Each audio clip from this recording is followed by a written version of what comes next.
Friends, I've played many a zombie game in my day, and I fancy myself a zombie connoisseur in some right, except for like, the zombies, Call of Duty zombies where you went to the moon or whatever. I never really got any of that or anything after that. But, Dead Rising, Dead Island, Dying Light, Resident Evil. Man, I love zombie games so much. And there's been one friend that I've taken along with me on all of my zombie adventures, and that's my friend Kalthion. What's going on, boy? Man, have we not slain many a zombie together? Slain a very, very big amount of zombies. Yeah, unbelievable. I think we're both proud holders of the zombie genocide achievement in one of the Dead Rising games. We've killed many a zombie, and we've also smoked many a bowl, right? Yep. That's what we've done today. We have gotten ourselves blasted, and now want to talk to you about a game that we recently finished, Dead Island 2. Killed a lot of zombies, smoked a lot of bowls, smoked a lot of zombies, killed a lot of bowls. Try saying that multiple times fast. I know, right? We finished the game like a month ago, and then we got kind of baked and then forgot about making the review, and now we remembered. Whoops. And so, yeah, we're going to talk about how we felt about Dead Island 2. Starting things off, we beat the game, I think, in 4 increments. Something like that. We didn't play a whole lot of sessions, but we got a lot of progress in each one of those sessions. Yeah, I mean, it's not that long of a game. I think it probably took us 12 hours maybe around there. We did a lot of side quests too on top of it. Just right out of the gate, some of those side quests, those like lost and found missions, we got lost and not found in so many of them. No, we did not. It made me go back to that like younger version of myself where I had to Google search or look for the game FAQs website and find out where all the stuff that I'm missing was, because we had to do some Googling and look at some screenshots to figure out where some of these keys were. Yeah. And I felt that was a little bit not elaborated on enough in the beginning, because like I would find keys when we would kill difficult zombies, and I wouldn't really know to look around in that area for what it might go to. I just picked it up because it was a key. I do that all the time in a game where like, I loot something for the first time, don't know what it is, and then like 2-3 sessions or hours or whatever later, that's what that's for? Yeah. Okay. And in this case, we never had that's what that's for, because that's like half the key items in this game. Yeah, dude, you find a key, then it's like halfway through the game, you're like, oh wait, I never did anything with this key. Turns out it's at the beginning of the game, and you never really think to go back there. So I don't know. It was frustrating to kind of navigate the lost and found missions. Yeah. I think even like the most basic thing, like a fuse or like a fuse for a fuse box, we got them like first time, and we didn't even use one until like the 3rd session, I think. Well, yeah, because we didn't realize that you just buy them from the store. They're not something that you find in the wild. You have to get to a vendor, and then you can only buy 2. And man, so we'd load up, and then, dude, once you figure out the whole fuse box thing, loot is nothing. Yeah, loot's just a plentiful abound. It really is. We found ourselves stockpiling weapons, going back to the vendor, either breaking them down or selling them just on the reg. Because one of the things I really liked about this game was that it had a match level function. Because, in an RPG, I always hate it when I get a weapon that I really love and I've like grown attached to. I remember this happening in Diablo a lot. And then when you find that next item that's like better than the one that you have, it's hard to throw away the one you've grown so attached to, because it's like, no, this is my buddy. But this is better, and it has higher stats, so I'm going to get that instead, and then it just gets sad. I know, until you find the transmog, right? Then you can... Yeah, and then you have it make it look like that. Right. And then your old item just kind of sits in a shelf, just collecting dust, or sell it for gold. Right. Whichever. But in this game, if you find a weapon that you really like, you can take it to the workbench, and it costs a lot, but you can do a match level function, which brings it from the level that it's at to whatever level you are currently, which made me, it got me to a point where I stopped worrying about weapon variety, because I just had the weapons that I really liked, and I'm not going to change that for anything. So that was I really did like the weapon variety in the game. Cal, how did you feel? You really did a lot with the modifications. Yeah, I did a lot of the melee weapons too. They were pretty good.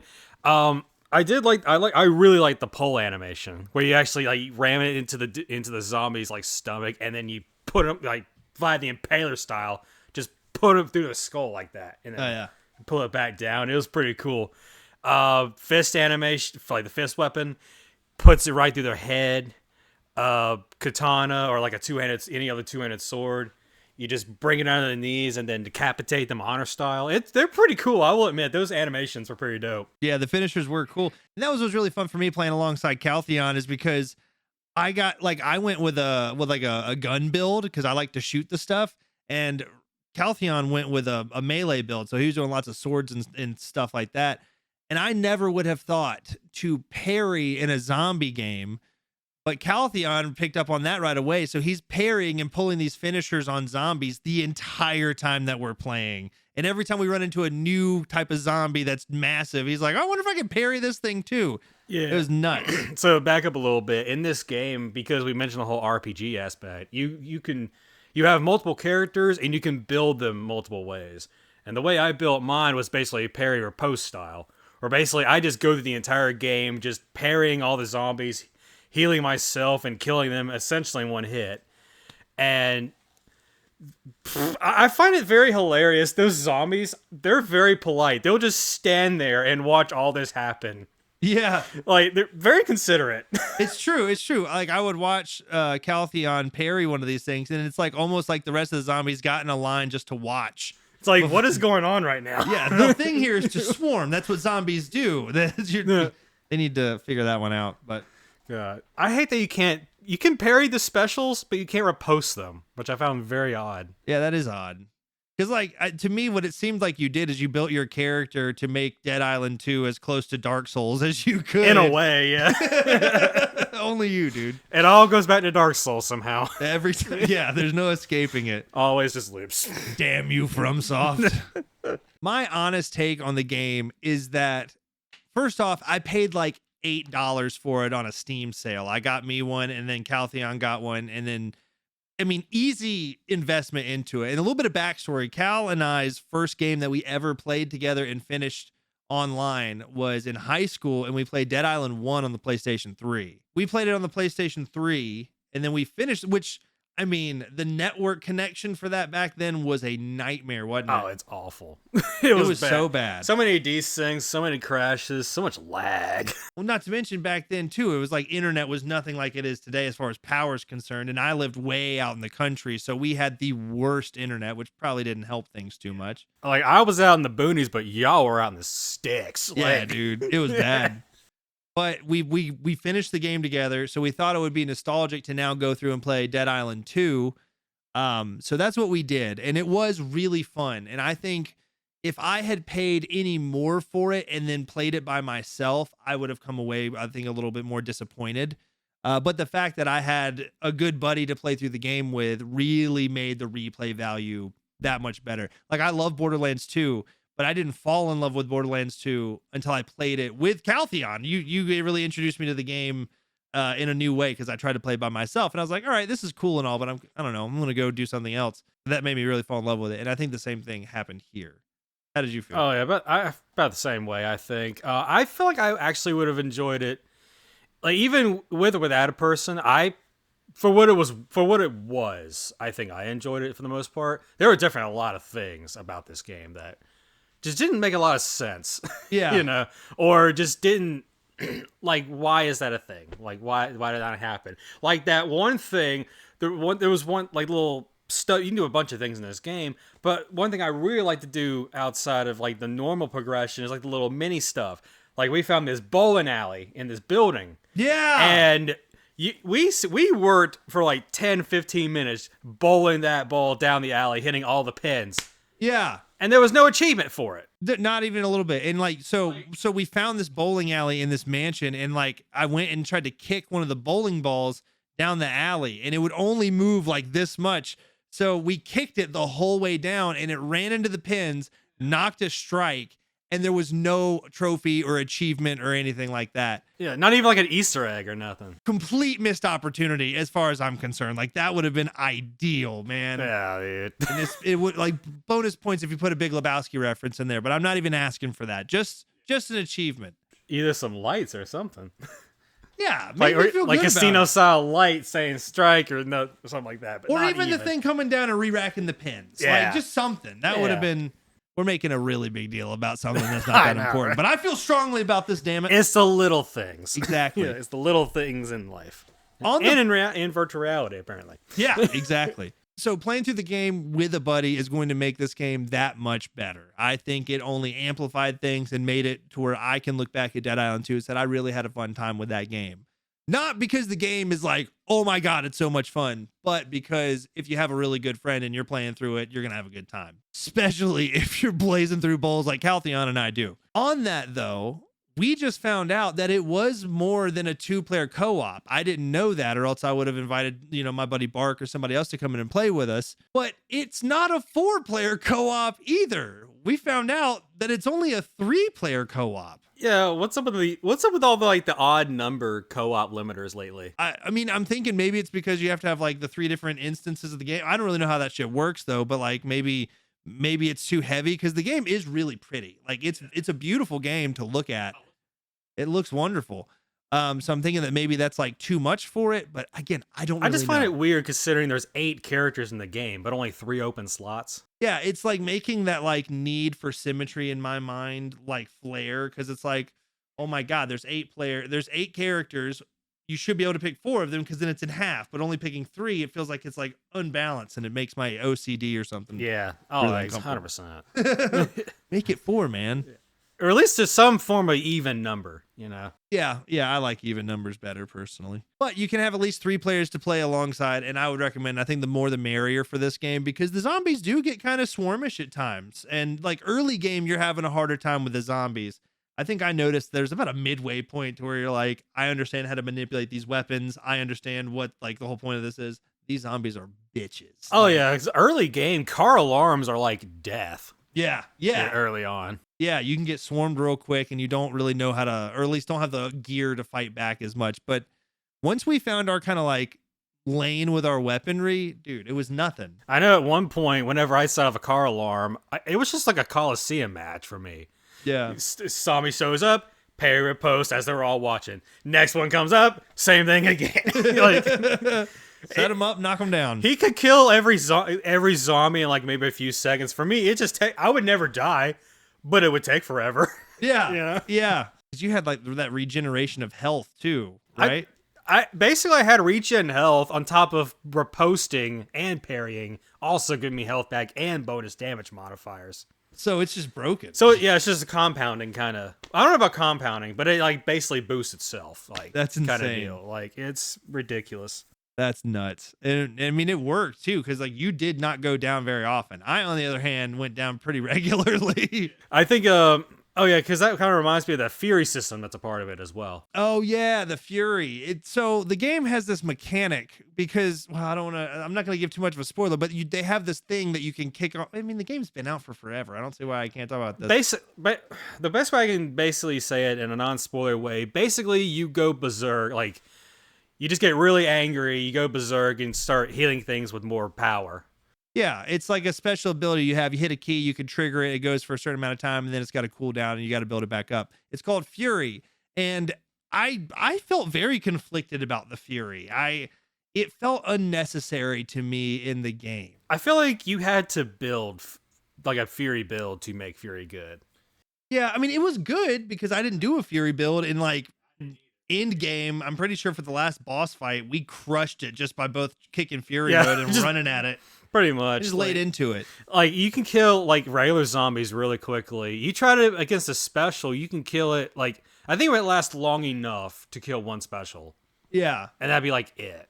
Right. And that's only one person using it. And you have to get to the thing. It's a whole thing, but I will say I do appreciate how you can end Fury mode early if you want to. Yeah, that too. Instead of just being locked into Fury mode, you can say, nope, I didn't mean to do that, and actually end it. Yeah, I agree. I did appreciate that. That makes it a little bit better. And it's not even like a bad thing. I guess for me, I was just kind of like, really? I don't know. This seems, one, it's kind of overpowered, but two, it's also like, I don't think I needed this I don't think this adds much to the game. Yeah, I like Dead Island 1's better, I think. They're special modes because I don't remember what it was. Each character had their own unique one. Oh, okay. So I think if I remember right, the character I played, Sam, he was just a powerhouse. Right. Kind of like this style of Fury in the game. I think the Asian lady, her ability basically just threw knives that were just as deadly. Oh, okay. Or had a knife that was just as deadly, basically. Gotcha. and I can't remember the other two, but they're each their own were unique. Well, Whereas that's this nice. one just wasn't, like, for some reason. Yeah, it's kind of the same. I mean, yeah, it was cool, but I think it lost its novelty kind of quick. I much preferred going through all the weapons and modifying those. And like I had a hunting rifle that I got that was so OP that I just kept that for the remainder of the game and was pretty much all I used. But the You had that rifle for like half the game, basically. and it was Probably more than half the amazing. game. You land headshots with that thing. There's no coming back from it. Like it was a beautiful gun. Kind of goes back to what I was saying earlier. He can kill the mobs in like 3 seconds, and that's why he had that Yeah. big piss off rifle. Yeah, the rifle was amazing, dead. but they balanced it well because you don't carry as many rounds for a hunting rifle. So I did found myself in the game wishing that they did like a bandolier upgrade type of deal where you could store more ammo on your person, because whole game I'm running out of ammo because I just there's no way to expand that. Yeah. I never really ran into that problem personally, but I can see why you would, because you were the one that was off in the back Yeah. for the most part. Well, I mean, all I was using was guns too, and they all have different ammo capacities. And then plus points for having a nail gun. I was glad That to was see. very nice. It was good to see they had a nail gun in this. That made it fun. I never did use it, but I did appreciate that it was in the game. Yeah, there's something satisfying about the sound of a nail gun crunching zombie's skull. Just hole punching zombies. There's one glaring issue with the entirety of Dead Island 2. Kalthion and I both noticed this while we were playing relatively soon into the game, but in Dead Island 1, you're on an island. In Dead Island 2, you're not on an island. Why call it Dead Island at all if you're not going to be on an island? There's not a single island in the game. I guess it averages out because you were on the regular island in the first game and a prison island in the final act of I forgot about that. one. So having no islands in this one, I guess, just balances out, I guess. If that's their logic, then that. But that is some Telling. stupid logic if that's the case. Yeah, no, that's ridiculous. Don't call it Dead Island. Call it Dead beach or something. Yeah, dead beachfront property. Dead premium beachfront property. Yeah, That's exactly. it. It's like you're in California. You're on the coast. Which isn't a bad thing. I mean, I think the setting was great. It was fun. I thought again, it was very pretty, but there's no island. I want my money back. And another really silly thing that we noticed about the game is that so you're immune to the zombie bite. Obviously, how could you get bit by all these zombies throughout the game and not turn without some storyline saying that you're immune? But it might not just be because we're immune. We noticed that there are 0 reflections in any of the mirrors throughout the entire game. So maybe you're a vampire and vampires might not be able to turn zombie. Is that a thing? Can vampires become zombies? I don't know. I wouldn't think so. I mean, they're already undead, so I doubt it. So in a way, they're already kind of zombies, just not zombies. They're the undead. They're more intelligent undead. Right. Sentient undead. Yeah, pretty much. But that's just a theory. I think overall, I would give Dead Island 2 like a 6, but playing through it with Kalthion brought it up to a 7. The experience was like an 8 or a 9. We had a great time. We were getting super baked and just goofing off in this game and having a pretty stellar evening. Yeah, right? I was gonna say, yeah, it was like a 7 or 8 asterisk, with that asterisk being with a person. Right. If you're by yourself, probably wouldn't be as good, in my opinion. I agree. I would say definitely get it and play it next time it goes on sale for sure. Even if you're playing through it by yourself, I mean, you're paying $7 for a full-fledged game. You could have fun with it. I just would say set the bar kind of low. If you're curious about it at all and you have a good friend to play with, definitely recommend picking up Dead Island 2 when it's available. And I know that the game has been out for forever. Why are we reviewing it right now? And that's because you, that's why. Exactly. I love that. Final thoughts about Dead Island 2? I think we covered about everything I can think of. That's it. Yeah, I think so. Thanks for watching the video today and hanging out with us. Make sure you leave me a comment. Let us know what you thought of Dead Island 2 if you've played it already. And then subscribe to the channel so you can come hang out with us in another one. Feel free to join the rotation. We're always happy to have new friends to please. Brother. Let us know the best way that you have killed a zombie. Oh yeah, best zombie games. That'd be cool. Like zombie chat in the comments. Did you kick it to death, or did you use a weapon? Let us Yeah. know in the comments. Dead Rising had really fun ways to kill zombies that were kind of hard to imagine on your own, you know? Check out the link tree in the description. That's got all my social links. It's a good way to get in contact with me, and the Discord channel. That's in there. Would love to have you there. We're going to get out of here and probably go get baked and make another video. So we'll see you in the next one. Dragon abides. Peace.